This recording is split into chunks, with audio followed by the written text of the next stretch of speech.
BNR gold and diamonds తరుగు తక్కువ బంగారం ఎక్కువ. ఇప్పుడు మన వైజాగ్ లో నేనే వచ్చి కలుస్తానండి. I'm sorry. ఓకే బాబు గారు, ఉంటాను మరి. సరేనండి.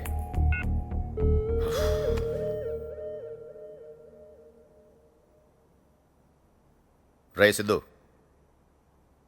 ఎందుకు డల్గా ఉన్నావు? చూసావుగా ఫోన్ మీద ఫోన్ చేస్తున్నారు. ఏం చెప్పమంటావు? ఛా, అసలు వీళ్ళు మొహం అలా పెట్టుకురా, నాకు నచ్చదు. ఏమే, నువ్వైనా చెప్పు వాడికి. చెప్పవే. నువ్వు కూడా ఏంటే జరగకూడదు ఏదో జరిగిపోయినట్టు? అరే, ఏమైంది? అందరికీ డల్గా ఉన్నారు. ఆ అమ్మాయి తనంతట తానే వెళ్ళిపోతే నన్నేం చేయమంటారు?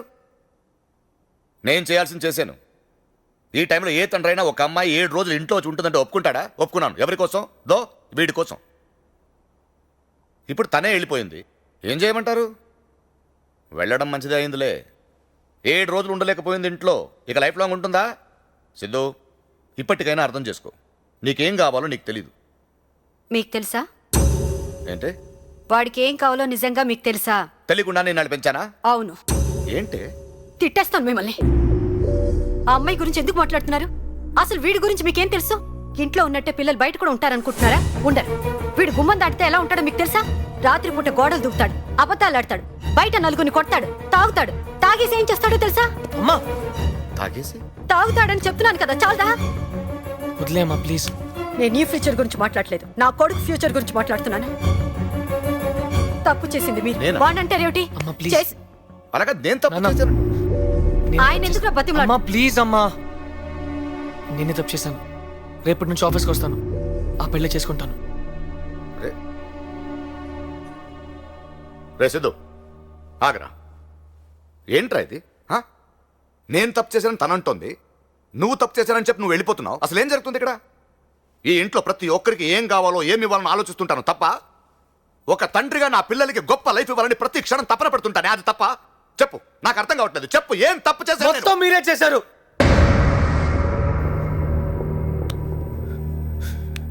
నేనా? మొత్తం మీరే చేశారు. చాలు నాన్న, చిన్నప్పటి నుంచి మీరు నాకు చేసింది చాలు. నేను కోల్పోయింది చాలు, ఇంకా వద్దు ప్లీజ్. ఏం కోల్పోయావురా? ఇంకా అర్థం కాలేదా మీకు? ఈ ఇంటికి వచ్చినప్పుడు హాస్ని దగ్గర ఏముందో, వెళ్ళిపోయేటప్పుడు ఏం లేదో అదే నేను కోల్పోయింది. ఆనందం, చిన్న చిన్న ఆనందాలన్నీ కోల్పోయినా మీ వల్ల. మీరెప్పుడు మీ కొడుకుని గొప్పవాడిని చేయాలి, గొప్ప లైఫ్ ఇవ్వాలని ఆలోచిస్తారు. కానీ నాకేం కావాలో, నేను ఎలా ఉండాలనుకుంటున్నానో మీరు తెలుసుకోరు. రే, మీ గురించి నేనేం ఆలోచించినా 1000 సార్లు ఆలోచిస్తాను. అవును, 1000 సార్లు ఇది వాడికి బాగుంటుందని ఆలోచిస్తారే తప్ప ఒక్కసారి నాకు నచ్చుతుందని ఆలోచించారా? అడిగిన దానికన్నా ఎక్కువ ఇవ్వడంలో సాటిస్ఫాక్షన్ మీకు తెలుసు. కోరుకునేది దొరకపోతే ఉండే బాధ మీకు తెలియదు, నాకు తెలుసు. అసలు నాతో మాట్లాడితే కదా తెలిసేది నాకు ఏది ఇష్టమో ఏది కాదో అని. ఏదైనా ప్రాబ్లం ఉంటే నా ఫ్రెండ్స్ ని పిలిచి మాట్లాడతారు. నాతో మాట్లాడండి నానా, నా కళ్ళు చూసి చెప్పండి నానా, ఫ్రెండ్లీగా ఉండండి నానా. ఎరా, ఆ మాట నేను కదరా ఎప్పుడు చెప్తాను. చెప్తారు కానీ ఉండరు, ఎందుకంటే అంతా మీకు నచ్చినట్టే జరగాలి కదా. ఈ షర్టు మీరే సెలెక్ట్ చేస్తారు, మీరే సూపర్ అంటారు.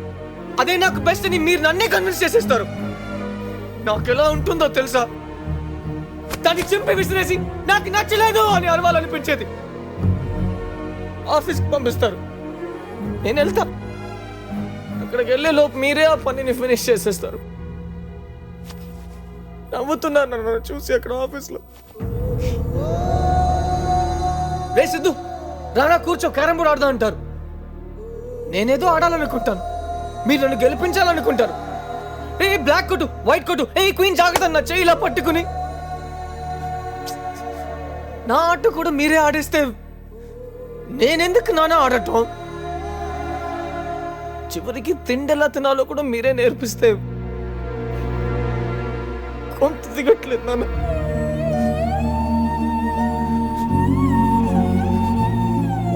మీకు తెలియదు, మీకు నచ్చినట్టు ఉండలేక, నాకు నచ్చింది చేయలేక నేను నరకం చూశాను నాన్న, నరకం చూశాను.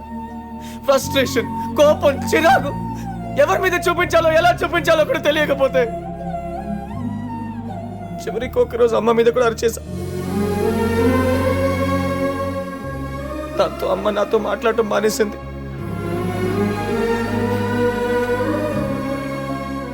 అసలు నేను ఎందుకు అలా ఉన్నానో అమ్మకే అర్థం కాకపోతే ఆ అమ్మాయికి ఎలా తెలుస్తుంది నాన్న?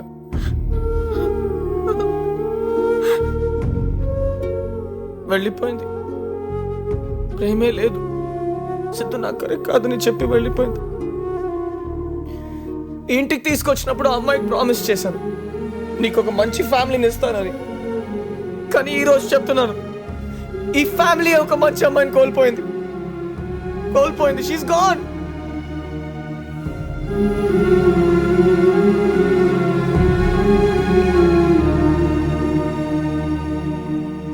ఇప్పుడు నేను చేయాలి నాన్న? ఆ పెళ్లి చేసుకోవాలి అంతే కదా? చేసుకుంటాను.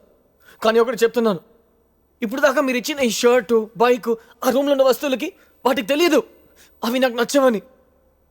కానీ వచ్చేదో అమ్మాయి నాన్న. ఏదో ఒక రోజు తనకు తెలిసిపోద్ది కదా తను నాకు నచ్చలేదని. ఆ రోజు నా లైఫ్ స్పాయిల్ అందని మీరే బాధపడతారు.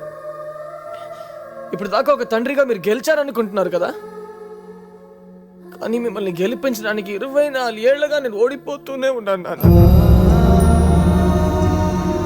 ఇలాగే ఓడిపోతూ ఉంటే ఏదో ఒక రోజు ఏంటా నా లైఫ్ని తిరిగి చూస్తే నా లైఫ్ మొత్తం మీరే ఉంటారు, అందులో నేను ఉండను. ఇన్నేళ్ళుగా నేను హ్యాపీగా లేను నాన్న. హ్యాపీగా ఉండడానికి ట్రై చేశాను, ఇక ముందు కూడా అలాగే ఉంటాను. కానీ అదో రిక్వెస్ట్ నాన్న, నాకు నచ్చనిది ఇచ్చి నేను సంతోషంగా ఉండాలని మాత్రం కోరుకోకండి నాన్న, ప్లీజ్.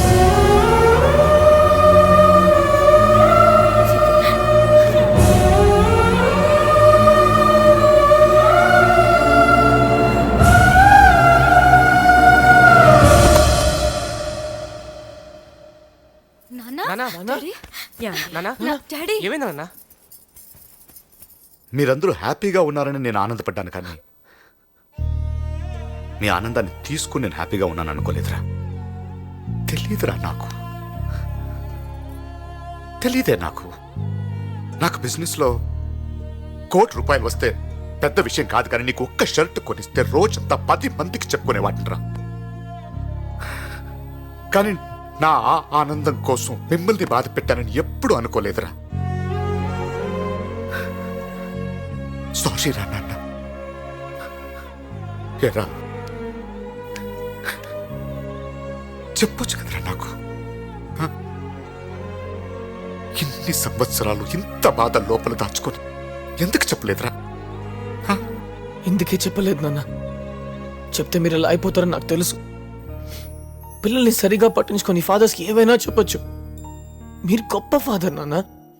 ఒక్కొక్క నిమిషం మా గురించి ఆలోచిస్తూ చేతులు పట్టుకుని నడిపిస్తూ అందులో ఆనందపడతారు. ఆ ఆనందాన్ని లైఫ్ లాంగ్ మీకు ఇవ్వాలనుకున్నాను నాన్న. నేను మిమ్మల్ని వదులుకోలేను నాన్న. అందుకే ఈ 2 విషయాల్లో నా చేయి మీకు తెలియకుండానే మీ చేతుల్లోంచి తీసుకోవాలని ట్రై చేశాను. ఇప్పటికీ నా చేయి మీ చేతుల్లోనే ఉంది నాన్న.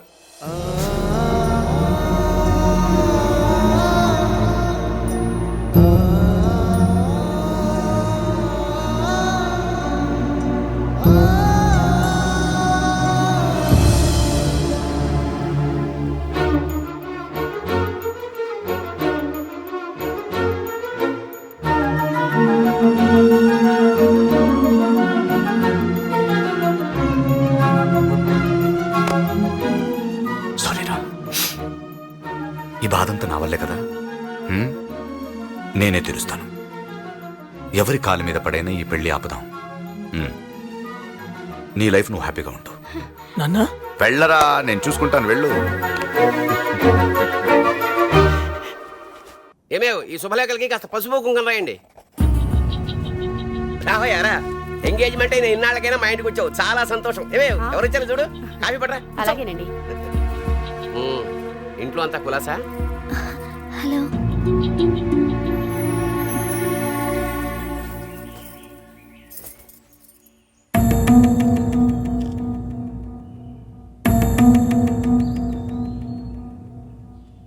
అమ్మాయితో అయినా మాట్లాడడానికి వచ్చా? సరే మాట్లాడుకోండి. మీతోనే మాట్లాడాలి అంకుల్. చెప్పు అంకుల్ ఈ పెళ్ళి ఆపేద్దాం అంకుల్. థ్యాంక్స్ అమ్మా. ఏంటి సారీ చెప్పాల్సిన వాడు థ్యాంక్స్ చెప్తున్నాడని చూస్తున్నావా? నువ్వు మా ఇంటికి రాకపోయి ఉంటే సిద్ధు ఏంటో మాకు తెలిసేది కాదు. నువ్వు ఆ ఇంటి నుంచి వచ్చేయకపోయి ఉంటే నేనేంటో కూడా నాకు తెలిసేది కాదు. ఈ 24 ఏళ్లలో నా వల్ల వాడు ఏం కోల్పోయాడో చెప్పాడమ్మా. అవన్నీ నేను తిరిగి ఇవ్వలేను, ఒక నిన్ను తప్ప. నిన్నిస్తే వాడి 24 ఏళ్ల లైఫ్ తిరిగిచ్చిన వాడిని అవుతాను. ఒక తండ్రిగా నేను గెలవడానికి ఉన్న ఒకే ఒక అవకాశం అమ్మా ఇది. నన్ను గెలిపిస్తావా? నువ్వేం చెప్పినా నేను ఒప్పుకోను. సరే నువ్వు కుర్రాడివి, నీకు తెలీదు. పెద్ద మనిషి ఆయన బుద్ధి ఏమైంది? ఆయన్నే అనొద్దండి, తప్పు నాదే. అందుకే నేను వచ్చాను. నేను చెప్పేది వినండి ప్లీజ్. ఏం చెప్తావయ్యా? గొంతు కోసా నొప్పిగా ఉంటుంది, బాధపడద్దు అనే. చూడు బాబు, మగాడికి పీటల మీద పెళ్లి ఆగిపోయినా పెద్ద నష్టం లేదు. అదే ఆడపిల్లకి నిశ్చితార్థం అయ్యాక పెళ్లి ఆగిపోతే ఎంత బాధగా ఉంటుందో నీకు తెలియదు. అంకుల్ మీరు పెళ్లికి ముందు జరిగిన నిశ్చితార్థం గురించి ఆలోచిస్తున్నారు. నేను పెళ్లి తర్వాత జీవితం గురించి మాట్లాడుతున్నాను. నిశ్చితార్థం కన్నా జీవితమే ఇంపార్టెంట్ కదా అంకుల్. అంకుల్ సుబ్బలక్ష్మికి నేను కరెక్ట్ కాదు. సుబ్బలక్ష్మి ఆ రోజు పెళ్లి చూపుల్లోనే నా గురించి చెప్పాలని, నీ గురించి తెలుసుకోవాలని ట్రై చేశాను. కానీ నువ్వు మాటకు ముందో నాన్నగారు, తర్వాతో నాన్నగారు తగిలించి మాట్లాడుతుంటే నువ్వు కూడా నాలాగే పెరిగావని అనిపించింది. ఈ పెళ్ళైతే మన ఇద్దరు హ్యాపీగా ఉండలేమనిపించింది. ఇది ఆ రోజే చెప్పాలి. ఇంత లేట్గా చెప్పడం తప్పే. I'm really sorry Subbalakshmi. ఆ రోజు నా గురించి మీ నాన్న చెప్పింది విని ఈ పెళ్లికి ఓకే చెప్పావు. ఈరోజు నా గురించి నేనే చెప్తున్నాను. ఇప్పుడు కూడా ఓకే చెప్తావా? అదేం చెప్తుందా ఈ చిన్నపిల్ల? అసలు దానికి ఏం తెలుసని? చెప్తాను నాన్న. ఒక్కసారి తప్పు చేసినందుకే మా నాన్నగారు కోప్పడ్డారు అంకుల్. ఇప్పుడు ఆయనకి మాట ఇచ్చాను, ఆయన ఏం చెప్తే అదే చేస్తానని. ఇన్నాళ్ళు మీరేం చెప్తే అదే చేశాను కదా నాన్న. ఈ ఒక్కసారి నన్ను చెప్పనివ్వండి. తను నన్ను పెళ్లి చేసుకుంటే నేను సంతోషంగా ఉండనని తనే చెప్తున్నాడు కదా నాన్న. ఇంకా ఏంటి నాన్న? వద్దు నాన్న, నాకు ఈ పెళ్ళొద్దు. అయినా తను వద్దంటే నాకింక పెళ్ళి అవ్వదా? నాకేం తక్కువ నాన్న? అది కాదురా. ప్లీజ్ నాన్న, ఇంకేం మాట్లాడదు. ఇప్పుడు ఈ పెళ్లికి తన్ను ఒప్పించినా నేను ఒప్పుకోను. థ్యాంక్స్ సిద్ధు, ఈ విషయం పెళ్లికి ముందైనా చెప్పినందుకు.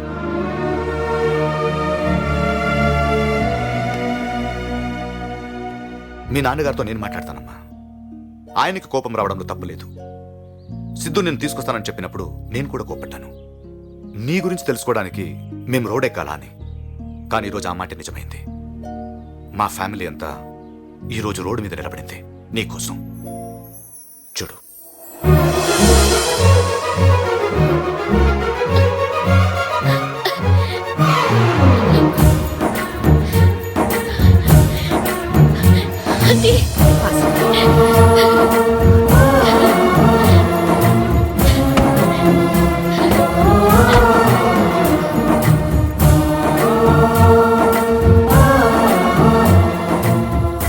ఇడియట్.